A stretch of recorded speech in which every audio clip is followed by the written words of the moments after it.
दूसरा हम जो गिला करते रहते हैं जी बेंच स्ट्रेंथ उस तरह से नहीं है, बेंच स्ट्रेंथ उस तरह से नहीं है, आपने बेंच स्ट्रेंथ ना बनाई ना ट्राई की, ना बनने दी। ठीक है। अब बड़े अरसे के बाद ये होने लगा है कि शाहीन्स को इतना फ्रीक्वेंटली पिछले 3-4 साल में टूर्स मिलने शुरू हुए, वरना हाँ। पाकिस्तान ए बहुत रेयर होता था कि साल में 1-2 साल में एक टूर मिल रहा था।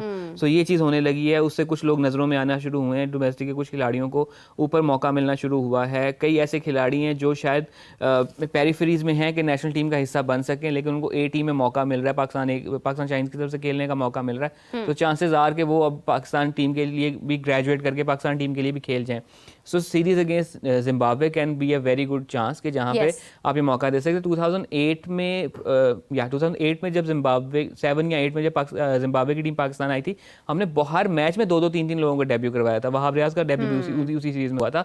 सो उसका फायदा ये हुआ था कि आपको पता चल गया था कि अच्छा इंटरनेशनल क्रिकेट के लिए कौन कौन खिलाड़ी तैयार है। हाँ। और उसके बाद वो उस सीरीज में खेलने वाले खिलाड़ी बाद में काफी अर्सा तक पाकिस्तान के लिए खेलते रहे, ऑफ एंड ऑन भी खेलते रहे, लेकिन आपको एक मौका मिल गया कि आप देख सकें अच्छा ठीक है एग्जिस्टिंग सेट ऑफ प्लेयर्स के अलावा मेरे पास क्या क्या ऑप्शन मौजूद है कि मैं उनको ट्राई कर सकता हूँ। तो ये एक अच्छा मौका होता है आपके पास। बिल्कुल सही बात है। और अगर आप देखें अभी शाहीन्स की जैसे बात आपने की है यूएई के खिलाफ, अगर हम देखते हैं, आप देखें शाहनवाज दहानी कितनी अच्छी परफॉर्मेंसेस दे रहा है।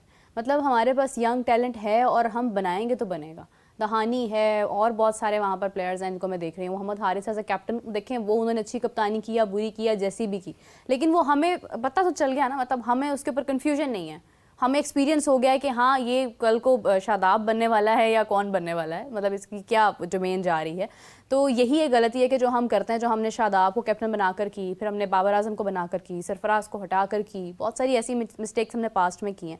Coming back to Pakistan England match के क्योंकि शान मसूद के ऊपर भी एक तलवार तो लटक रही थी कि वो मज़ीद कप्तानी नहीं करने वाले हैं, और खुदा की करनी ऐसी किसी ने सोचा भी नहीं था, किसी ने वाकई नहीं सोचा था कि ये वो सीरीज़ जीत जाएंगे एज ए कैप्टन, और ये उनकी पहली विन है एज ए कैप्टन। तो क्या अभी भी ज़रूरत है कि हम शान मसूद को चेंज करें, या हमें ये देखना है कि हमें टीम के अंदर मुरम्मत करने की ज़रूरत है बट नॉट द कैप्टन? देखें, बड़ा रिमार्केबल कमबैक है पाकिस्तान टीम का, इस तरह से वापस आना और सीरीज़ जीत जाना। इस सिचुएशन में शायद वो जो एक तलवार लटक रही थी कह लें, या वो एक सेंस थी कि शायद ये वाला मैच भी हारे तो शायद सीरीज़ के दौरान ही कैप्टन चेंज कर दिया जाए, वो शायद खतरा कुछ हद तक टल गया है। मोस्ट लाइकली साउथ अफ्रीका में भी इन्हीं को कैप्टन के तौर पे ले जाया जाएगा। बाकी जो चीज़ हमें, जैसा उनकी कैप्टनसी की अगर बात की जाए तो ऑस्ट्रेलिया में उनकी कैप्टनसी काफ़ी अच्छी, फ्रेश आइडियाज़ नज़र आ रहे थे, फील्ड प्लेसमेंट्स अच्छी थी, एंड वहाँ पे उन्होंने ऑफ एंड ऑन स्कोर भी किया। यहाँ पे भी पहले मैच में स्कोर किया, उसके बाद उनका कुछ वही था कि वो एक तेज़ साथ 22-23, 25-35 किया और उसके बाद आउट हो गए। आज भी नज़र आया था वो बहुत जल्दी में थे कि आए हैं 4-4-4-1-6 और मैच खत्म किया। हाँ, कि वो ऐसी सिचुएशन बनी हुई थी कि चलो ठीक है मैं फटाफट ख़त्म करूँ।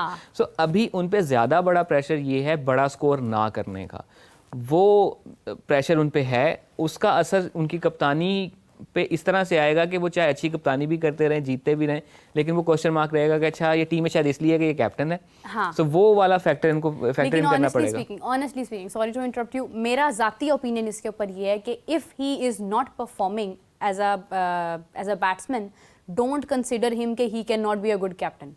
एक कप्तान के लिए ये बहुत इंपॉर्टेंट है कि वो मैच विन करे और वो जिसकी जहां पर ज़रूरत है उसको वहां पर लगाए। अगर वो खुद स्कोर नहीं भी कर रहा तो ये बात काबिले माफ़ी है, क्योंकि स्कोर तो बहुत सारे लोग और होते हैं। अभी टेस्ट में आप देखें रोहित शर्मा मोस्टली जो है वो डक अभी उन्हें हुआ, फिर उसके बाद रोहित शर्मा अक्सर ही परफॉर्म नहीं कर पाते, but he is a hit man, we are not comparing anyone. लेकिन ये कि जायसवाल से हमारी उम्मीदें समटाइम्स ज़्यादा होती हैं कि जायसवाल एक यंग प्लेयर है और वो आएगा तो वो आकर छा जाएगा। रोहित शर्मा का बॉदर नहीं करते हैं क्योंकि रोहित शर्मा कैप्टन बहुत अच्छा है। सो आई थिंक कि कैप्टेंसी स्किल्स जो हैं वो हमें लैक करते हैं। बाबर आजम की दफ़ा भी यही प्रॉब्लम था। शान मसूद ने शायद सीखा है, चीज़ों को अडॉप्ट किया है। ही इज़ टेक्टिशियन, ही अंडरस्टैंड्स उसकी गेम अवेयरनेस अंडरस्टैंडिंग बेहतर है। गिवन चांसेस उसकी हमें फील्ड प्लेसमेंट भी बड़ी जानदार नज़र आती है, उसके चेंजेस भी काफ़ी समझ में आते हैं कि एटलीस्ट वो थोड़ा सा प्रोएक्टिव है। उस पर यह भी आता है कि प्रोएक्टिव नहीं है, ये रिएक्टिव कैप्टन है, लेकिन मुझे फील होता है कि वो है कुछ पॉइंट्स पे वो है प्रोएक्टिव भी है। हाँ। लेकिन हमारे केस में कंपेयर ना करते हुए अगर बात कर ली जाए तो कैप्टन का परफॉर्म करना इसलिए ज़रूरी है कि वो एक साइकोलॉजिकल एज आपके पास आ जाता है कि अगर मैं किसी खिलाड़ी से कुछ डिमांड करूंगा ना तो वो एटलीस्ट मेरे पास शॉर्ट बैक ये बात नहीं करेगा आपसे खुद तो हो नहीं रहा, सो इसलिए ज़रूरी है उसका परफॉर्म करना, बिकॉज अगेन मैं मिसबाह की एग्जांपल दूं कि जब उनको कैप्टन बनाया गया था, he was not part of the team, वापस ला के उनको कैप्टन बनाया गया था। एंड आई थिंक पहली 11 इनिंग्स में उनके 9-50 थे, तो उन्होंने कहा था कि अब ये वाला चैप्टर तो बंद हो गया कि मैं बैट से परफॉर्म कर सकता हूँ या नहीं, right. अब मेरी कप्तानी पे बात कर लें आप जितनी करनी है। सो वो जो बिल्कुल सही दोनों चीज़ों पे बात होनी है ना, वो Balance एक हो चीज़ अब ये चीज़ हो गई ना कि अब इनकी कैप्टनसी पे शायद बात ना हो, बिकॉज सीरीज जीते हैं। हाँ अगेन किस तरह जीते हैं वो नुमान और साजिद की बहुत मैसिव कंट्रीब्यूशन है। अब सवाल वही शुरू हो जाएगा कि इनकी अपनी कंट्रीब्यूशन क्या है, इनकी एवरेज 23, 22, 18 इस तरह की चल रही है। हाँ। सो उसका जवाब तभी होगा जब वो बड़ा स्कोर करेंगे। बिल्कुल सही बात है। अच्छा, यहाँ पर भी शान ने थोड़ी सी गलती की जिसका हम जिक्र उसी वक्त कर रहे थे जब मैच जारी था, क्योंकि हमारा उस टाइम प्रोग्राम भी शुरू था। जाहिद महमूद को जो इन्होंने इतना ज़्यादा एक टाइम दिया है, ठीक है, समझ लें आपके एक ट्रस्ट का फैक्टर था कि इनको विकेट मिलनी चाहिए, इनके नाम एक विकेट तो लाजमी होनी चाहिए, और उसके इंतज़ार में आपने रन्स बहुत ज़्यादा खा लिए हैं। ये तो किस्मत हमारे साथ थी, कुछ साजिद और नुमान हमारे साथ थे कि हमने मैच विन कर लिया। अदरवाइज़ जो ऊपर के रन्स थे वो हमें कहीं ना कहीं प्रॉब्लम पेश कर सकते थे अगर वो ना चेज़ हो पाते, उसके ऊपर लीड ना हो पाती।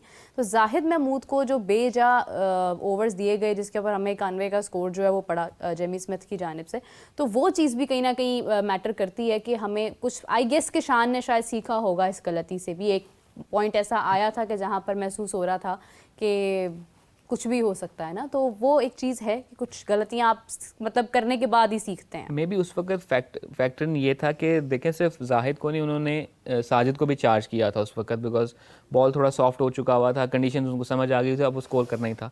तो कोई भी बॉलर होता उन्होंने चांस लेना था। जाहिद को वो इसलिए भी लाए थे कि एक एंड पे गस एटिंगसन की शक्ल में रिलेटिवली टेल एंडर मौजूद था, तो लेग स्पिनर यूजुअली बहुत इफेक्टिव होते हैं अगेंस्ट टेल एंडर, जो हमने रेहान के केस में भी देखा कि जिस तरह उसने हमारी टेल पे बाकायदा हाथ साफ किया। हाँ। सो वो फैक्टर इन होगा कि जाहिद को लाने का कि ठीक है ये एक कुछ हद तक टेल एंडर या लोअर ऑर्डर बैटर है, तो ये लेग स्पिन के अगेंस्ट थोड़ा सा इसको इस्तेमाल किया जा सकता है कि इसमें भी ये विकेट निकल आए।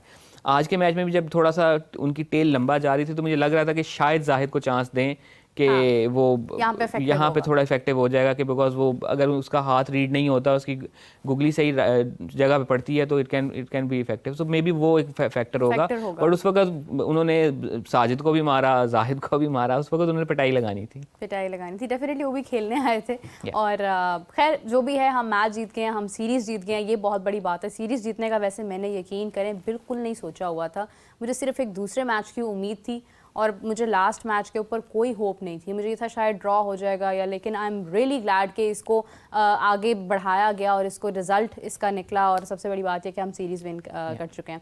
अच्छा अज़लान, हम इससे पहले डिस्कस कर रहे थे रेहान के बारे में, it was an interesting thing, तो बताइए ज़रा हमारी व्यूअर्स को कि रेहान के बारे में इंटरेस्टिंग फैक्टर क्या है इस वक्त इंग्लैंड से जो खेल रहे हैं। लास्ट टाइम पाकिस्तान ने इंग्लैंड को सीरीज़ हराई थी 2015 में, एंड वो भी हमारा होम ग्राउंड ही था, यूएई में हमने हराई थी। बट होम ग्राउंड्स में प्रॉपरली वो जो मुल्तान, फैसलाबाद और तीसरा आई थिंक लाहौर में या कराची में टेस्ट मैच हुआ था, जो सीरीज़ हम जीते थे, उस वक्त रेहान की उम्र थी 1 साल 4 माह और पता नहीं 16 दिन के 12 दिन, तो 16 माह के थे उस वक्त वो रेहान। और इतनी पुरानी बात है कि हम लास्ट टाइम इंग्लैंड से अपने मैदानों में जीते थे।